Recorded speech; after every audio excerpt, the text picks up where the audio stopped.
রিপোর্টটির copy আমাদের হাতে পাওয়ার পরে চিফ প্রসিকিউটর এই রিপোর্টের সাথে দাখিলকৃত যে সমস্ত তথ্য প্রমাণাদি, যে সমস্ত ডকুমেন্টস, যে সমস্ত আলামত, সব কিছু এগুলো চিফ প্রসিকিউটর বরাবরে দাখিল করা হয়েছে। চিফ প্রসিকিউটর আইন অনুযায়ী এই সমস্ত রিপোর্ট, তথ্য প্রমাণাদি, আলামত সব কিছু বিশ্লেষণ করার পরে তিনি যদি মনে করেন যথেষ্ট প্রমাণাদি পাওয়া গিয়েছে, তাহলে তিনি সেগুলোর ভিত্তিতে আনুষ্ঠানিক অভিযোগ অর্থাৎ ফর্মাল চার্জ আন্তর্জাতিক অপরাধ ট্রাইব্যুনাল বরাবরে বিচারের জন্য দাখিল করবেন। ফর্মাল চার্জ দাখিলের পরেই বিচারের আনুষ্ঠানিক প্রক্রিয়া শুরু হয়ে যাবে আন্তর্জাতিক অপরাধ ট্রাইব্যুনালে। আমাদের যে তদন্ত রিপোর্টটি আজকে পেয়েছি সেটাতে আমরা প্রাথমিক যে দেখেছি যা কিছু পরিপূর্ণভাবে গো থ্রু করার জন্য, দেখার জন্য আমাদের সময়ের প্রয়োজন হবে, সেটা দেখেই আমরা পর্যালোচনা পূর্বক ফর্মাল চার্জ বা আনুষ্ঠানিক অভিযোগ দাখিলের ব্যাপারে কাজ করব। তো প্রাথমিকভাবে তার বিরুদ্ধে মূলত 5টি অভিযোগ আনা হয়েছে। সেই 5টি অভিযোগের 2টো অভিযোগের কথা শুধু আপনাদেরকে আমরা জানাবো, বাকিগুলোর কথা আজকে আমরা আপনাদেরকে জানাবো না। প্রথম অভিযোগটা হচ্ছে যে তিনি এই মানবতা বিরোধী অপরাধ সংগঠনের উস্কানি দিয়েছিলেন, প্ররোচনা দিয়েছিলেন 14 জুলাই তারিখে সংবাদ সম্মেলনের মাধ্যমে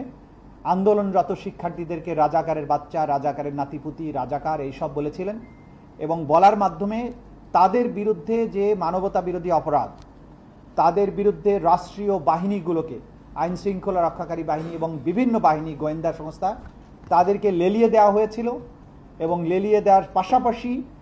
আওয়ামী লীগ, যুবলীগ এবং ছাত্রলীগ তারা সহযোগী বাহিনী অর্থাৎ অক্সিলিয়ারি ফোর্স হিসাবে একইভাবে সমস্ত রাষ্ট্রীয় বাহিনীগুলোর পাশাপাশি অস্ত্রশস্ত্র নিয়ে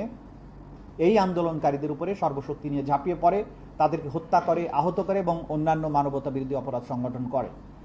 এই উস্কানির দায়ে এই শেখ হাসিনার বিরুদ্ধে প্ররোচনা বা অ্যাবেটমেন্ট, উস্কানি বা ইনসাইটমেন্ট, কমপ্লিসিটি অর্থাৎ সম্পৃক্ততা, ফ্যাসিলিটেশন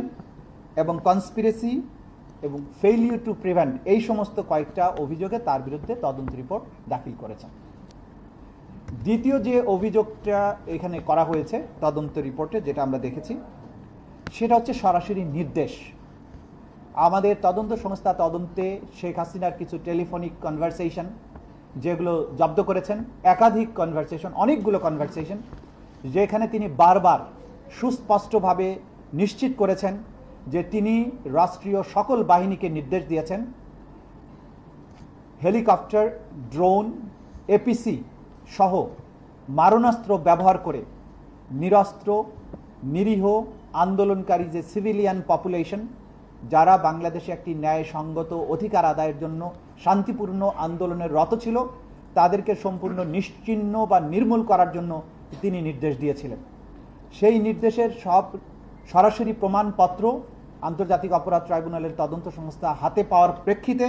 তার বিরুদ্ধে দ্বিতীয় অভিযোগটি দাখিল করেছেন এবং সেখানে মার্ডারের জন্য নির্দেশ, গুলি করে আহত করা, অঙ্গহানি করার জন্য যে নির্দেশ, এইটাকে সহায়তা করা, কমপ্লিসিট করা এবং কনস্পিরেসি করা এই কাজের জন্য, এই ব্যাপারে দ্বিতীয় অভিযোগটি আনা হয়েছে। বাকি 3টি অভিযোগ বিভিন্ন স্পেসিফিক ঘটনার প্রেক্ষিতে, শেখ হাসিনার নির্দেশের প্রেক্ষিতে অপরাধগুলো যেভাবে সংঘটিত হয়েছে, কিভাবে মানুষকে মারা হয়েছে, কিভাবে বাকি অ্যাট্রোসিটিগুলো করা হয়েছে, সেই ব্যাপারে সুনির্দিষ্ট ঘটনা কেন্দ্রিক 3টি অভিযোগ আনা হয়েছে, যেগুলো বিস্তারিত আজকে আপনাদের সামনে আমরা প্রকাশ করছি না। এই তদন্ত রিপোর্ট প্রাপ্তির মাধ্যমে জাতির যে বিচারের ব্যাপারে যে জাতির কোয়েস্ট, এই জাতির যে আকাঙ্ক্ষা, যে জুলাই আগস্টে শান্তিপূর্ণ প্রতিবাদ বিক্ষোভ চলাকালে বাংলাদেশে এই রিপোর্ট অনুযায়ী যেটা আমরা তথ্য পেয়েছি, প্রায় 1,500 লোককে হত্যা করা হয়েছিল। এই রিপোর্টের প্রাপ্ত তথ্য অনুযায়ী 25,000-এর অধিক মানুষকে গুলি করে আহত করা হয়েছিল। এই রিপোর্টে প্রাপ্ত তথ্য অনুযায়ী নারীদের উপরে বিশেষভাবে সহিংসতা করা হয়েছিল। এই রিপোর্টে আমরা আরও পেয়েছি টার্গেট করে শিশুদেরকে হত্যা করা হয়েছিল। আমরা এই রিপোর্টে পেয়েছি যে হত্যাকাণ্ডের পরে তাদেরকে লাশগুলোকে লাশ এবং জীবিত মানুষকে একত্রিত করে লাশ পুড়িয়ে দেওয়া হয়েছিল। এই তদন্ত রিপোর্টে আমরা আরও তথ্য প্রমাণাদি পেয়েছি। আহতদেরকে হাসপাতালে নিতে বাধা দেওয়া হয়েছিল, যারা শহীদ হয়ে গিয়েছে তাদের পোস্টমর্টেম করতে বাধা দেওয়া হয়েছিল, ডাক্তারদেরকে চিকিৎসা দিতে বাধা দেওয়া হয়েছিল। হাসপাতালে প্রধান আসামি শেখ হাসিনা নিজে গিয়ে সেখানে চিকিৎসকদের বলেছিলেন যে এই সমস্ত ভর্তি রোগীদের যেন কোনো চিকিৎসা দেয়া না হয়, এবং অনেক রোগী যন্ত্রণা সহ্য করতে না পেরে যখন হসপিটাল পরিত্যাগ করতে চেয়েছিলেন তাদেরকে হসপিটাল থেকে পালিয়ে যাওয়ার বা কোনোভাবে চলে যাওয়ার সুযোগ দেওয়া হয়নি, যাতে করে তাদের ক্ষতস্থানগুলো পচে যায়, গ্যাংগ্রিন হয়, কেটে ফেলতে হয়, সেরকম ব্যবস্থা করার জন্য নির্দেশ দিয়েছিলেন। এরকম সরাসরি তথ্য প্রমাণাদিও আমাদের তদন্ত সংস্থা পেয়েছে, যেটা আমাদের কাছে দাখিল করেছে।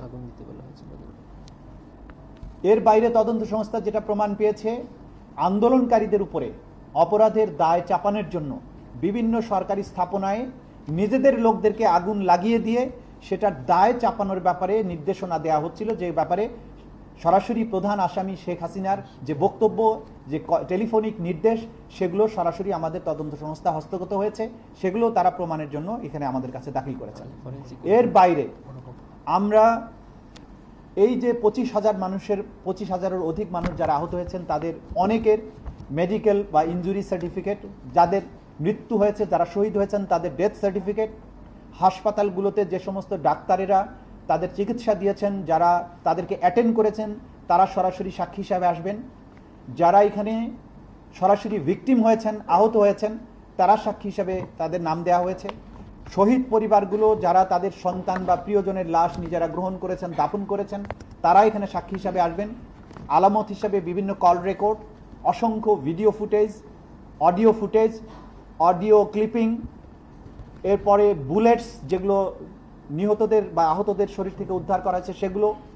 বিভিন্ন হেলিকপ্টারের যে সমস্ত ব্যবহার করা হয়েছে সেগুলো, ফ্লাইট শিডিউল, সেখানে কারা যাত্রী ছিলেন, কি অস্ত্রশস্ত্র ব্যবহার করা হয়েছে সেগুলো, বিভিন্ন জাতীয় আন্তর্জাতিক সংস্থা থেকে প্রাপ্ত যে সমস্ত ডকুমেন্ট, তথ্য প্রমাণাদি,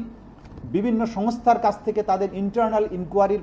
প্রেক্ষিতে যে সমস্ত তথ্য প্রমাণাদি তারা পেয়েছেন এই জুলাই আগস্টের মানবতা বিরোধী অপরাধ সংক্রান্ত, সেসব ব্যাপারে তথ্যাদি, অনেক সাক্ষীদের জবানবন্দি যারা ম্যাজিস্ট্রেটের কাছে দিয়েছেন সেগুলো, অনেক আসামি